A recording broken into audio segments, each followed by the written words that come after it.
तुरीय अवस्था। तो जनक ने कहा कि वो अवस्था भी मिल जाए तो ये अस्तित्व तो पूरा नहीं हो जाता। क्यों नहीं पूरा हो जाता? इसके पीछे कारण है कि वह जो मैं जगा रहा था वह किसके बल पर जाग रहा था? उसको शक्ति कौन दे रहा था? तो जाहिर सी बात है कि उसको भी कहीं से शक्ति मिल रही थी, जिसके कारण कि वह कार्य कर रहा था, जिसके कारण उसने तुमको शून्य अवस्था से जगाया, परंतु उसे भी कोई जगाने वाला था। अब यहाँ पर कहते हैं कि वह जो सत्ता है जो कि उसको भी जगाती है, वह सत्ता मात्र तुम्हारे शरीर में नहीं है, जो कि तुम्हारे उस तुरीय अवस्था को जगा रही है।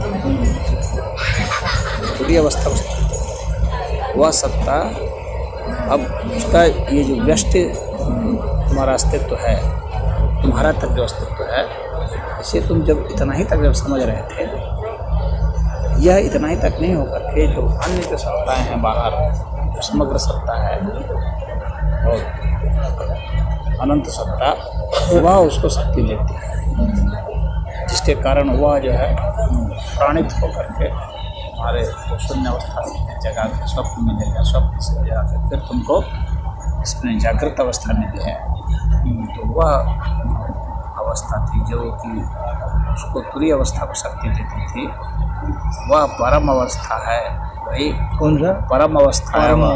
हाँ, उस तुरीयातीत अवस्था को ही जाना जाता है समाधि में। उसी के विषय में कहा गया है कि वही परमात्मा है और वही जो है सबको शक्ति देता है, सब जानता है। इस तरह से इसका संबंध जो है समग्र पूरे अनंत सत्ता से होता है। हर कोई भी जो चीज़ है, हर चीज़ का संबंध अनंत सत्ता से होता है, जिसको परमावस्था बोलते हैं। हाँ, परमावस्था। कोई भी चीज़ गहराई में जाने के बाद फिर उसके साथ जुड़ करके ही अपना अस्तित्व रखती है, यानी वही चीज़ है जो कि सबको आश्रय देती है। और वो परमावस्था, हर जो छोटी छोटी चीज़ें जो तुमको दिखती हैं, तुम भी हो या जो कुछ भी है इस संसार में धरती है या कुछ भी है, इन सबको आश्रय देने वाला ये समग्र अनंत सत्ता है। इस तरह से ही वह प्रमाणित होता है। प्रमाण के जरिए परमात्मा सिद्ध होते हैं और इसका प्रमाण यही होता है कि जागृत अवस्था के बाद सुषुप्ति में तुम चले गए, उसके बीच में तंद्रा में आए, तंद्रा के बाद स्वप्न में गए, तब फाइनल में सुषुप्ति में गए जहाँ जीरो हो गए। हाँ, तंद्रा में थोड़ा थोड़ा बोध था दोनों का ही, हल्का हल्का दुनिया में देख रहे थे, थोड़ा थोड़ा नींद के भी झोंके में आ रहे थे। स्वप्न में गए तो फिर दुनिया ख़त्म हो गई और सपने को चैलेंज नहीं कर पाएंगे, ऐसा था। उसको तुम माने, तुम्हारा लॉजिक वहाँ समाप्त हो गया, दुनिया समाप्त हो गई, तुम्हारी सारी इंद्रियाँ समाप्त हो गई, सिर्फ एक तुम्हारा दृश्य और इंद्रिय काम कर रहा है, और वो भी बाहर वाला दृश्य नहीं, भीतर वाला दृश्य वो काम कर रहा है। और उसके बाद फिर वह भी समाप्त हो गया, तुम जीरो हो गए, शून्य हो गए सब इंद्रियों से। तो उस समय जो काम का तुम्हारी आत्मा जो थी, सूक्ष्म आत्मा, वो तुमको जगाती थी शून्य से, वो तुमको जगाती थी सूक्ष्म आत्मा, लेकिन उसको भी कौन शक्ति दे रहा था? इसी वजह तो उसको जो शक्ति दे रहा था वो परमात्मा, वह परमात्मा आत्मा थी, उसी को जाना जाता है। और परमात्मा का यही प्रमाण है कि तुम इन सभी अवस्थाओं में जाते हो और अधूरा ही महसूस करते हो। जिस दिन तुम उस तरफ जाओगे फिर तुम अधूरा महसूस नहीं करोगे, वो सब मिल करके ही पूरा होता है। तो अध्यात्म इसी के लिए है कि हम उस तक पहुंच जाएं और अपने पूरा महसूस करें, अन्यथा हम अपने को आधे आधे अधूरे महसूस करेंगे थोड़ी थोड़ी चीज़। तो कुछ लोग होते हैं जो इतने भागे होते हैं कि नींद में भी नहीं जा पाते। वे इन दो अवस्थाओं में से रह जाते हैं, तंद्रा में और जागृत में। तो नींद में भी नहीं जा पाते, जैसे कि पागल लोग हैं, पागलों को नींद नहीं आती, यानी जो नींद से वंचित होने लगते हैं धीरे धीरे वे पागलपन की ओर बढ़ने लगते हैं, उनका दिमाग डिस्टर्ब होने लगता है, अव्यवस्थित हो जाता है, इधर बिधर हो जाता है। वैज्ञानिकों का कहना है कि मनुष्य को यदि 1 महीने तक सोने नहीं दिया जाए पूर्णतः पागल हो जाएगा। वैसे तो उसका पागलपन जो है दिमाग डिस्टर्ब तो होना शुरू हो जाता है 3-4 दिन के ही नींद 3-4 दिन अगर उसको नहीं सुलाया जाए ना तो उसका दिमाग बैलेंस नहीं रह जाता, काम नहीं कर पाता। 8-10 दिन तक जाते हैं तो एकदम इतना भंगाने लगेगा ना, खड़े खड़े गिरने लगेगा। इसका इतना रिदम इसका बिगड़ जाता है माइंड का, और 1 महीना में तो 100% उसको पागल हो जाना। तो जो व्यक्ति इन सभी अवस्था में जा सकता है वह व्यक्ति ही पूर्ण होता है और संतुलित होता है और हर रहस्य को वो जान सकता है, अन्यथा वो नहीं जान सकता। सामान्य आदमी तो नींद में तर्क भी नहीं कर सकता। इतने तो ऐसे होते हैं भागे कि उनको पता भी नहीं चलता कि नींद सपना मुझे आता है। कहते हैं हमको सपना भी नहीं आता, झूठ बोलते हैं, सपना सबको आता है, लेकिन वो झूठ भी नहीं बोलते। कितने को सपनों में भी पता नहीं होता है कि सपना आ भी रहा है या नहीं, क्योंकि उसके लिए भी जागृति चाहिए। फिर निद्रा पर विजय कैसे पाया जाता है? तो जो लोग निद्रा पर विजय पाए हैं, जैसे लक्ष्मण है, ये अभी के टाइम में बोला जाए तो लोहिया राम मनोहर लोहिया थे, तो ये लोग फिर निद्रा पर कैसे विजय पाए? निद्रा पर विजय पाना और निद्रा आना ही नहीं, दोनों में अंतर है। अच्छा, निद्रा पर विजय पाने का मतलब यह नहीं है कि वो सो नहीं सकता, सो सकता है चाहे तो। और एक है कि जिसको नींद नहीं आती, ऐसे पागल सो ही नहीं सकता। तो इन लोगों ने अपने संकल्प शक्ति से रोक दिया नींद, और नींद को जब आप अपनी संकल्प शक्ति से रोक देते हैं तो बहुत ही ज़्यादा आपको दर्द की और उत्तेजना की और गर्मी की और दबाव की, इन सब चीज़ों से आपको गुजरना पड़ता है। इन सब के दुश्वारियों को झेलना पड़ता है। जैसे मान लीजिए आपने संकल्प कर लिया कि जो है मैं नहीं सोऊंगा, हाँ, तो आपकी संकल्प शक्ति बहुत अगर मजबूत रहे तो ठीक है, आप धीरे धीरे नींद को जीत जाएंगे, लेकिन आपको इन चीज़ों से तो गुजरना ही पड़ेगा।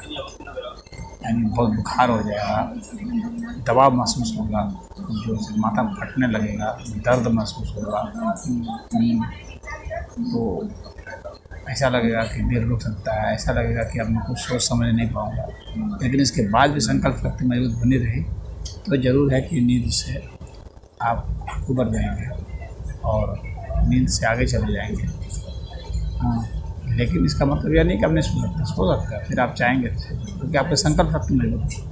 संकल्प शक्ति निद्रा से सूक्ष्म है, संकल्प शक्ति निद्रा से सूक्ष्म है। अच्छा, इसीलिए वो नींद को जीत सकते हैं। हाँ, संकल्प शक्ति जो होती है ना, अरे उससे ऊपर है। हाँ, निद्रा से ऊपर है, निद्रा से ऊपर है। वो संकल्प शक्ति कहाँ से आती है? संकल्प शक्ति आत्मा से आती है। इसीलिए व्यक्ति जो है आध्यात्मिक हो पाता है। अगर वो आत्मा से नहीं आती, व्यक्ति को आत्मा तक की यात्रा फिर कौन कराता? फिर किस शक्ति से करता? तो वह जो है वो आत्मिक शक्ति होती है, जो संकल्प शक्ति होती है, जो कि हर तरह की जो कोशिशें होती हैं उन कोशिशों से वह ऊपर उठ जाता है, तो वो परिस्थितियों को ही बदल देता है। दुनिया में जो संकल्प शक्ति से जो लोग बदले हैं, तो जो महान व्यक्ति हुए हैं वे संकल्प शक्ति से ही बदले हैं दुनिया में। और संकल्प शक्ति से बदलने का रास्ते में आपको हज़ारों तरह की बाधाएं आएंगी। जितना बड़ा संकल्प उतनी बड़ी बाधाएं। हाँ, और उन बाधाओं से जो डिग गया फिर तो संकल्प शक्ति सिकुड़ जाती है। समझ रहे हैं? वो एनर्जी उसके समाप्त होने लगती है, वो दम खम नहीं रहता। एक छोटा सा उदाहरण मैं देता हूँ। हमारे वहाँ सुनरिया में वो जो है, हालांकि ये उसके व्यक्तिगत जीवन का प्रश्न है, फिर भी यहाँ उदाहरण के लिए वो समीचीन है, इसलिए कह रहा हूँ। उसका एक लड़की के साथ वो था कनेक्शन। हाँ, वो चाहता था उसे शादी करने, वो लड़की ऐसा कुछ नहीं चाहती थी, यानी एक तरफा मान लीजिए मामला। अब उसने संकल्प कर लिया कि मैं इस लड़की से शादी करके ही रहूँगा, और उसके लिए उसने अपनी जान की बाजी लगा दी, अनशन कर दिया। अच्छा, अब देखिए यहाँ पर तो अब उसने अनशन कर दिया कि मेरी शादी कर उससे नहीं होगी तो मैं मर जाऊँगा ऐसे। अब पुलिस उसको उठा कर ले गई, थाने में रहा बंद। थानेदार परेशान, इसको करे तो क्या करे, और अनशन पर ही है वो। हाँ अनशन पर ही है। अनशन कैसे तोड़ना, पहले तो घर वाले परेशान हो गए, थानेदार परेशान हो गया। तो अब वो दिमाग लगाने लगा, पहले डराया धमकाया, बहुत तरह का उपाय किया, हाँ संकल्प शक्ति उसका तोड़ने के लिए, लेकिन सफल नहीं। तो उसने एक पत्रकार का सहारा लिया, थानेदार ने। हाँ, पत्रकार को कहा कि ऐसी बात है, समस्या है, कुछ हो जाएगा तो दिक्कत होगी, और कुछ पार्टी को भी दिक्कत है, तो कुछ करो उपाय। तो उसने उसके कमज़ोर पॉइंट को अपनी मजबूती बनाया। अच्छा, पत्रकार ने। हाँ, कहा कि अरे हम कराएंगे ना शादी, सेम कहानी लिखेंगे ना, आप कर लीजिए, भजन कर लीजिए। उतना से वो नहीं हुआ, तो उसने क्या किया कि पहले तो चारा दिया, छोटी सी कहानी लिख देंगे तो बदनाम हो जाएगी, खुद ही उसकी शादी टूट जाएगी, फिर तो तुम्हारे से ही शादी करेगी। हाँ, बदनाम जब हो जाएगी तो कहानी हम लिख दे रहे हैं। तो उसने कुछ छोटी सी कहानी लिखी, अखबार में छप गया, दिखाया, तो उससे वो संतुष्ट हो गया। अरे कहानी अब ऐसी चलेगी ना, तो उसका नाम नहीं दिया। अरे नाम देना कानून मना है ना, लेकिन लोग समझ जाएंगे ना सारे से कौन है, चिंता क्यों करते हो, कहानी इस तरह से धीरे धीरे बनती चली जाएगी, रोज़ दिखा लेंगे ना, हमारा काम बन जाएगा। अब वो उसके झांसे में आ गया, उसके लालच में आ गया, और उसने संकल्प खा लिया। उसके खाते ही इतनी, अब उसकी ऊर्जा डाउन हो गई। संकल्प शक्ति में तो ऊर्जा होती है। तुरंत थानेदार उसको रिपोर्ट दर्ज किया, भेज दिया जेल। कट से ऐसे काम होना। तो जेल को भेजा, क्या रीज़न, क्या ग्राउंड? ग्राउंड को धमकी देता था ना कि मुझसे शादी करने की जबरदस्ती की बात करता था। हाँ, उसकी बात करता था, तो उसने तुरंत भेज दिया। लड़की को तंग करने में, उसके विवाह में अड़चन डालने में, कई तरह की बातें, शांति भंग करने, पढ़ना लिखना ले, तो वो चला गया। अब मैं अपनी कहानी सुना। हाँ, मैंने भी अनशन किया था। आपको कुछ पता हो? हाँ, तो बुक वाले वो तो पता है, 22 दिन वाला है ना, 22 दिन वाला तो ना। मैंने संकल्प लिया था कि जब तक जो है जमानत नहीं होगी, तब तक जो है नहीं, खाने पीने वाला नहीं।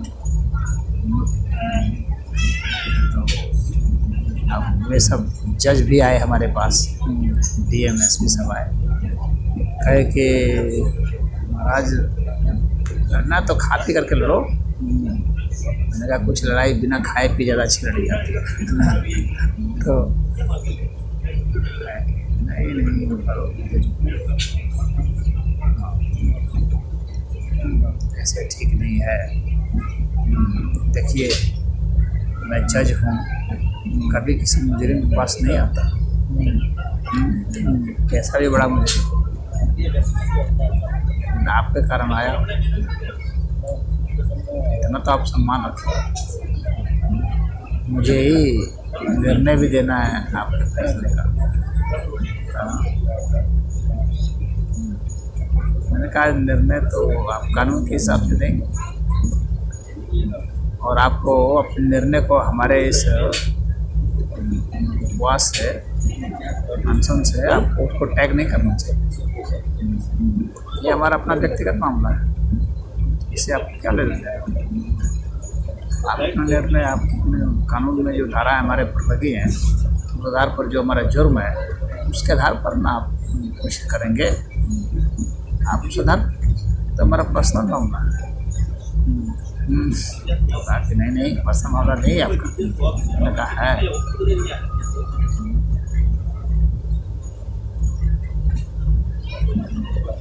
खैर वो चला गया, कई दिन बीत गए, 2 सप्ताह बीत गए, जमानत नहीं मिली। तो हमारे वकील साहब आए, कहे कि वो तो कह रहे हैं कि जब तक अनशन नहीं तोड़ेंगे जमानत नहीं देंगे।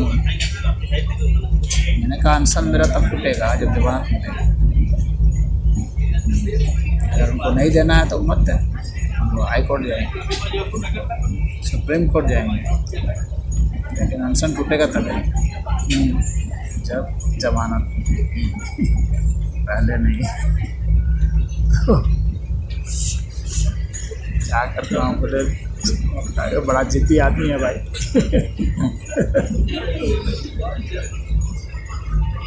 खैर उसने जमानत फिर 21 दिन बाद दी,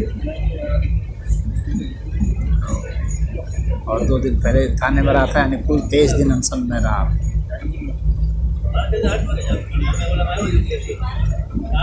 उसमें तो आप पानी भी नहीं पिए थे? नहीं, कुछ भी नहीं नहीं पानी नहीं। तो मैंने ये 2 दृष्टांत आपको इसलिए दिया समझाने के लिए, संकल्प शक्ति आती कहाँ से है, और संकल्प शक्ति जो आपने ठान लिया इरादा, उसके हिसाब से परिस्थितियाँ बदल जाएंगी। अगर आपका इरादा होगा तो महाव्रत कहा जाता है योग की भाषा में। किसकी भाषा में? योग की भाषा में। योग की भाषा में वो महाव्रत होता है। तो वह महाव्रत जो है ना, वो सदैव आता है आत्मा से, उसका इसीलिए हाँ वो शक्ति वहाँ से आत्मिक शक्ति होती है, वो भौतिक शक्ति नहीं होती है। समझ गया? कुछ लोग इस शक्ति से ऐसा अर्थ निकाल सकते हैं कि ये भौतिक शक्ति है, नहीं, वो आत्मिक शक्ति है जो भौतिक शक्ति को संचालित करती है। तो वह शक्ति इतनी पावरफुल होती है कि पूरे ब्रह्मांड की शक्ति उसको नहीं पछाड़ सकती। अगर वो संकल्प पर अड़ा रहा तो मखनचू का अड़ा रहता है, चाहे कुछ भी हो जाओ मैं नहीं छोड़ने वाला।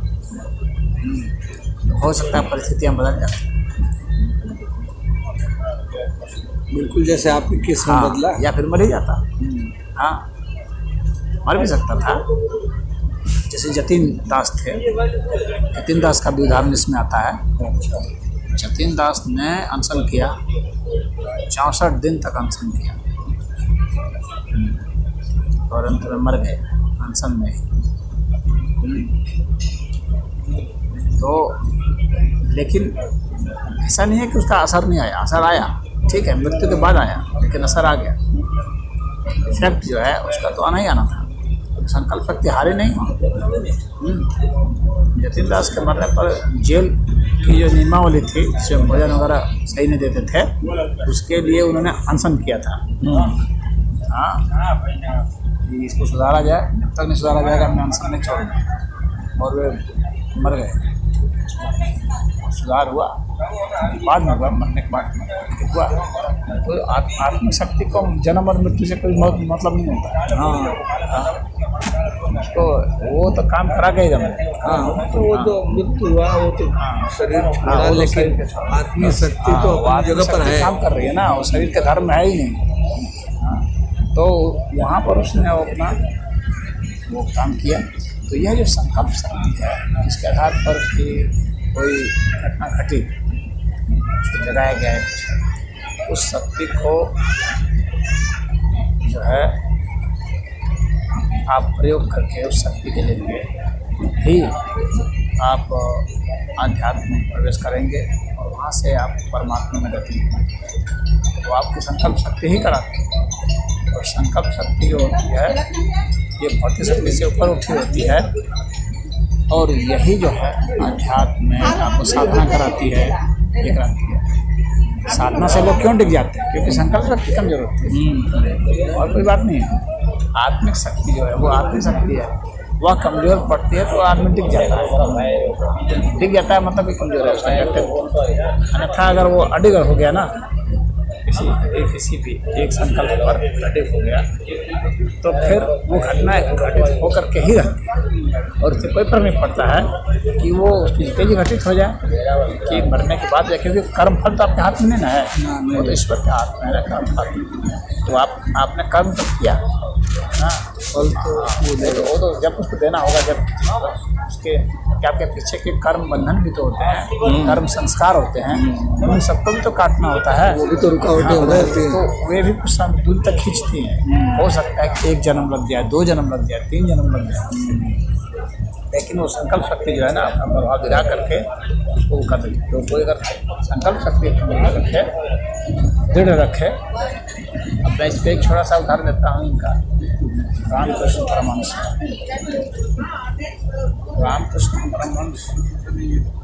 उसको सामना कर रहे थे, काली जी का दर्शन नहीं हो रहा था, तो उन्होंने कहा कि मैं इस संसार में खाना खाने के लिए और टट्टी करने के लिए नहीं आया।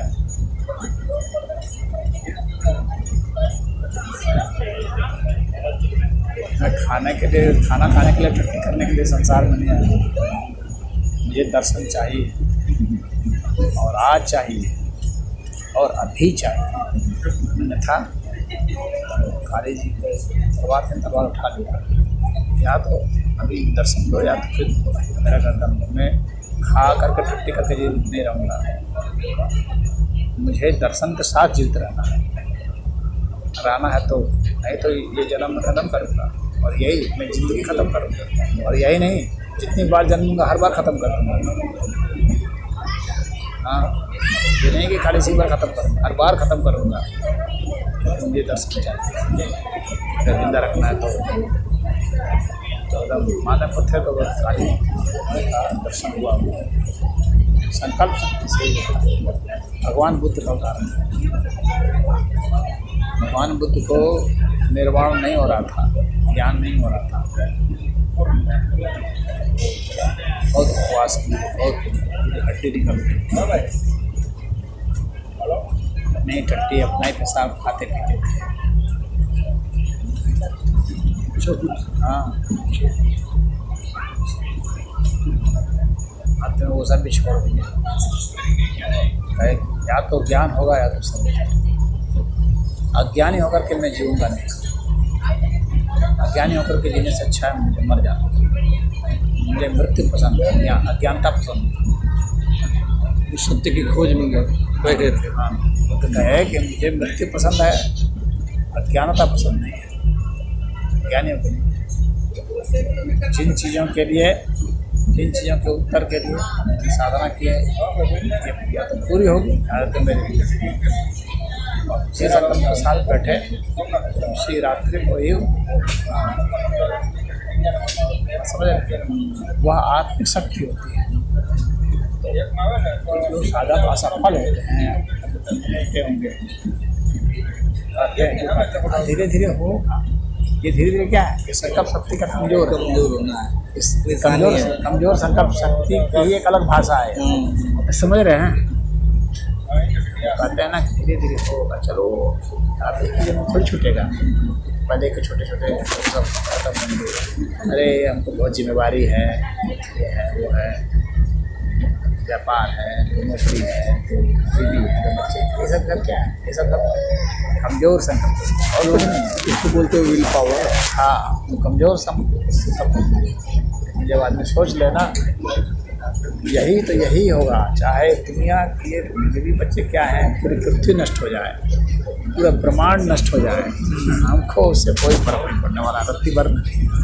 हाँ, तो वह संकल्प शक्ति ना उसकी आत्मिक शक्ति होती है, और उसमें वो ताकत होती है कि वह उससे कुछ भी हासिल कर सकता है। हाँ, कुछ भी, बस वो उस पर वो अडिग हो गया, उसके लिए वो हर चीज़ दांव पर लगा दी, स्वयं को भी दांव पर लगा दी, हर चीज़ लगा दी, कोई चीज़ बाकी नहीं रखा, तो उसका निश्चित ही पूरा होता है। वह संकल्प शक्ति जो होती है वो आत्मिक शक्ति, वही परमात्मा से मिलाने में समर्थ है, अन्य कोई भी चीज़ मिलाने में समर्थ नहीं है। साधनाएँ उसी का एक प्रतिबिंब है।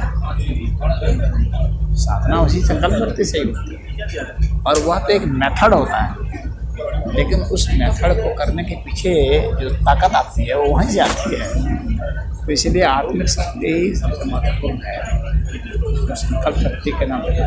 अब संकल्प शक्ति और आत्मिक शक्ति में क्या थोड़ा बहुत अंतर है, मैं बताता हूँ, हल्का फुल्का अंतर। क्या अंतर है? जब संकल्प शक्ति संसार की कामनाओं हासिल करने के लिए की जाती है तो उसको संकल्प शक्ति कहते हैं। उस आत्मिक शक्ति को जो यह संकल्प कर ले मुझे संसार की कोई चीज़ पानी है, जैसे मुझे ये धन पाना है या ये नौकरी पानी है या इस स्त्री को पाना है या कोई भी चीज़ संसार की चीज़ है, तो उसके लिए जब वो दृढ़ संकल्पित हो जाता है तो वह आत्मिक शक्ति संकल्प शक्ति कहलाती है। लेकिन जब वो सिर्फ ज्ञान के लिए, सिर्फ ईश्वर की भक्ति के लिए संकल्पित होता है तो वह आत्मिक शक्ति कहलाता है। शक्ति वही होती है, लेकिन उसका उद्देश्य भिन्न होने के कारण उसके दो नाम हैं। उद्देश्य उसका भिन्न है, शक्ति वही है। उससे हम क्या काम लेते हैं? वही विद्युत है, विद्युत से हम क्या बल्ब जलाएंगे कि उसी विद्युत से क्या हम कोई लाउड स्पीकर बजाएंगे? समझ रहे हैं? यहाँ उद्देश्य भिन्न है, उससे हमको बल्ब जलाना है कि हमको उससे लाउड स्पीकर बजाना है।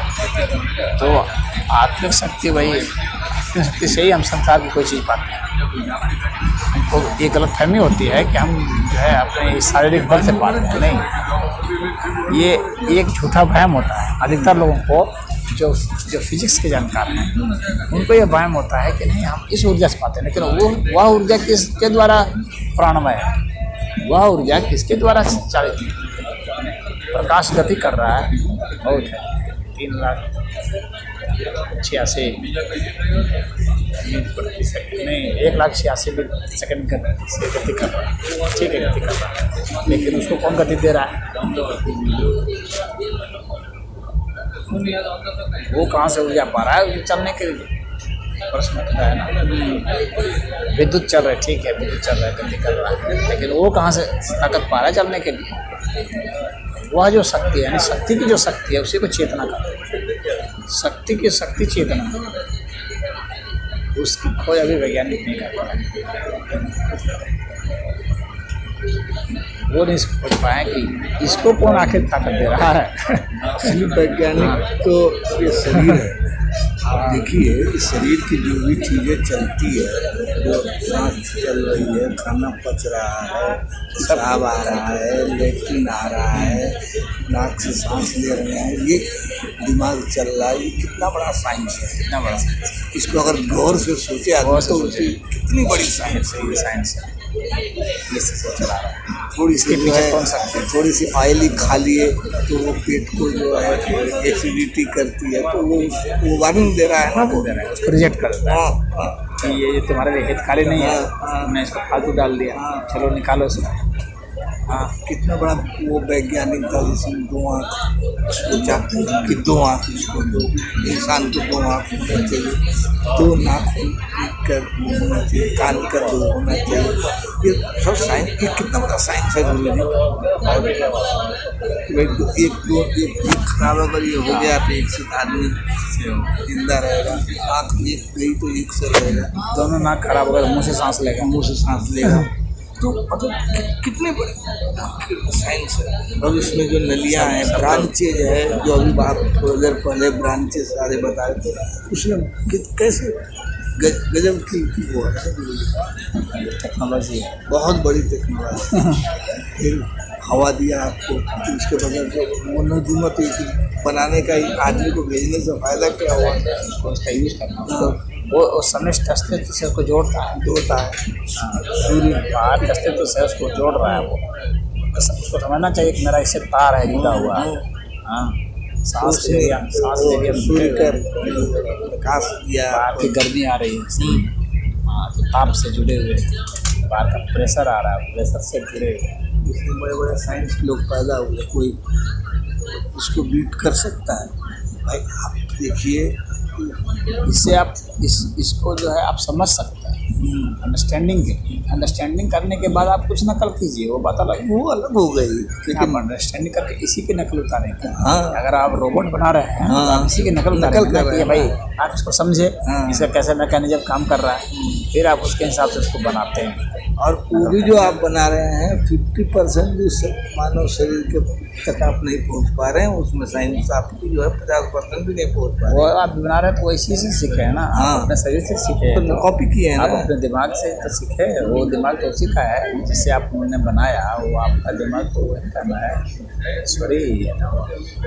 वो आप जो बनाए वो भी ईश्वरी है, आप स्वयं ईश्वरी है, जो बनाएंगे वो भी ईश्वरी होगा। तो ये उसके पीछे जो शक्ति काम करती है वह संकल्प शक्ति भी बहुत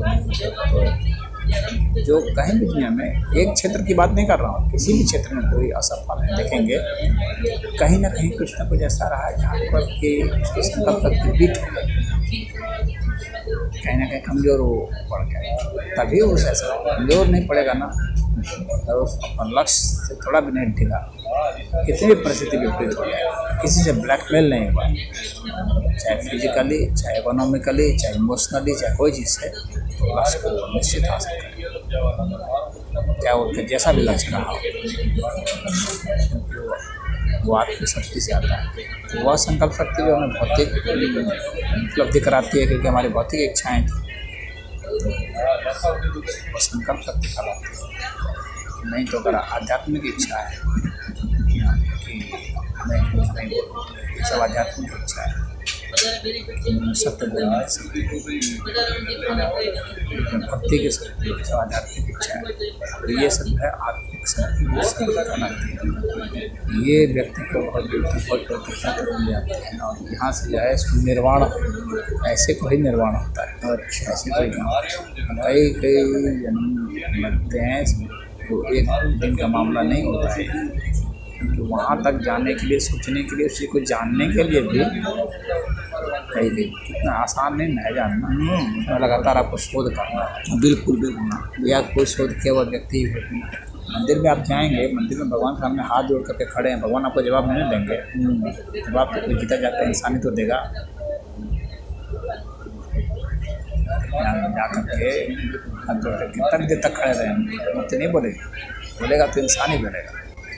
हाँ, वहाँ से वो शक्ति प्रेरणा आती है, वहाँ से रहता है, वहाँ आप फोकस करते हैं, त्राटक करते हैं, वहाँ से आपको संकल्प शक्ति कुछ बढ़ती है। लेकिन जवाब तो आपको इंसान से मिलेगा, अपने भीतर से ही मिलेगा, प्राणी से मिलेगा या निर्जीव से भी मिलेगा, तो आपको प्रेरणा के रूप में ही मिलेगा, तो आपको अपने से ही मिल रहा है भीतर से। तो ये चीज़ समझने में कई जन्म गुजर जाते हैं, इतना आसान नहीं होता है। ये समझ कर पूरा अस्तित्व हो जाता है। संकल्प